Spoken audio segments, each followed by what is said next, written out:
They say podcasts are going to replace books. I don't know about that, but I do think TRS clips will assist your learning process. We had Dr. Radhakrishnan Pillai on the show yesterday where we spoke about the Atharva Ved and how it contains a lot of elements of black magic as well and, occult sciences. He spoke about these elements like trees, Nimbu Mirchi. Nimbu Mirchi is lemon and chili. Lemon and chili. That's one of my books again. Okay. India is one of those countries where there's so much spiritual wisdom everywhere. There is a whole spiritual world in our country. But then there's also this underbelly of spiritualism, which is this whole occult side of things where when you're growing up in India, often, especially when you're traveling around the country, they tell you not to urinate on a tree. Yeah. Have you heard this before? Yeah. What I've heard it, but this? I don't know about it. They say that trees can house spirits. Trees are a sort of safe heaven for spirits, and that spirit can kind of possess you if you urinate on it. I don't know how true that is.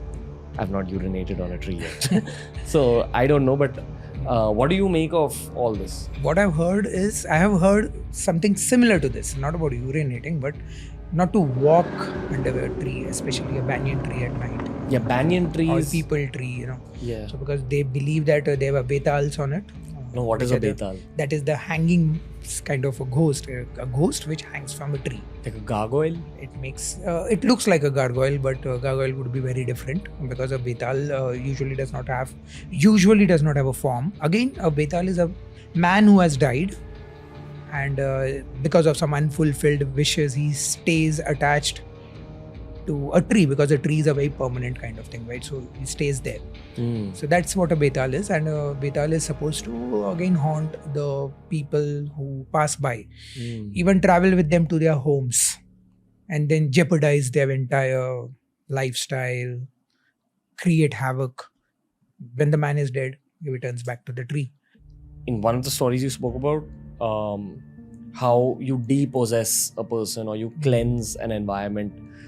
Even in the movie Exorcist, where they hold a cross against a ghost.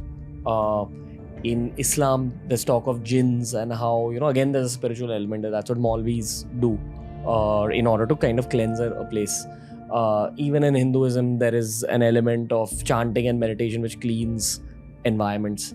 Is that how you counter these kind of dark energies, according to you? There's somewhere I think people have used those things and there has been a kind of a benefit. Like the people that I talk about, Jai Alani for instance, when Jai goes there, what he usually does is he tries to find out what's the root cause of this entire thing. Now, in many of the cases, the root cause is a human being playing mischief, because that also happens. There's some blind faith somewhere.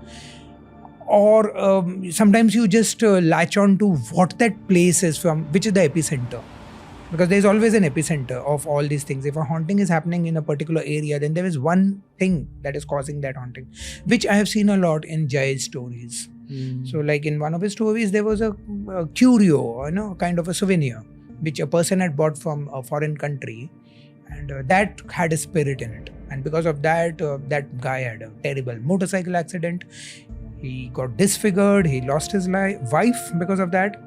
And later on, it was found that the whole epicenter of it was that particular curio, which was carrying that ghostly element. What was the souvenir? It was a kind of a cup, I suppose.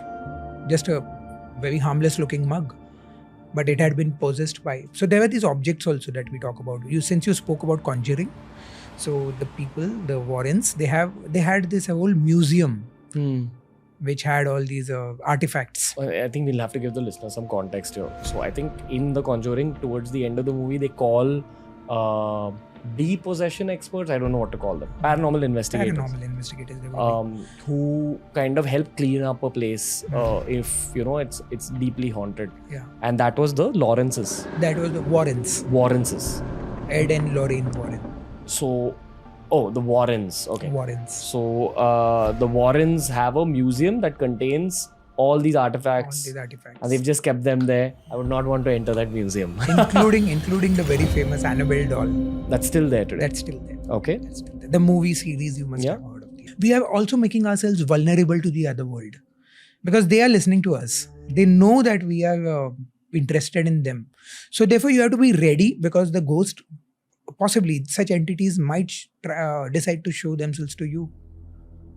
That could happen because they know that you are trying to, somewhere conjure them. Yeah. And probably you need to be ready for it yourself also. You need to be ready for it. As I kept meditating in life, like my meditations kept becoming deeper, and I kept feeling more and more fearless towards these entities. Like the same entities that created so much deep fear. I used to not sleep alone till I was like 21, 22. At this Same stage here. of... Yeah, same? Same. Yeah. I don't know, I'm not comfortable when I hear that there is a death somewhere around me, because I have this very morbid fear of dead bodies. And I had that even when my dad expired, and I was petrified when his body was to come home. Not because of any other reason, but somehow death plays on my mind in some ways, and I feel that a person has gone to a world which is unknown. So somewhere it's like this vortex that pulls me in. Yeah, no, I hear you. And over the course of this show and talking to people like yourself and Dr. Radhakrishnan Pillai, I've just figured that there is a science behind this. It's just that the world of science as we know it has not put in enough time, effort, research into these things. Like you can't just discount it as otherworldly. I feel that's old school thinking. I think the real reason here is because there is no evidence. Science, it depends. I'm a science person. I'm a postgraduate in organic chemistry. So all of my life as a student was spent in formulas and, wanting proof, seeing proof. But now I know that there is no way that you can prove these things. How can you prove another world which is just energy? The engineer in me wants to counter you with the question of electromagnetic fields. Like Yes. there are devices to measure the amount of electromagnetism in a particular the place. ghost meters that they are called as the K2 meters. And what does that device specifically do? Like in terms of... It just detects the EMF around the space. Like if there were typically the very simple model of a K2 meter would have like 5 lights, and one light would be always blinking because there is always an electromagnetic frequency field around us.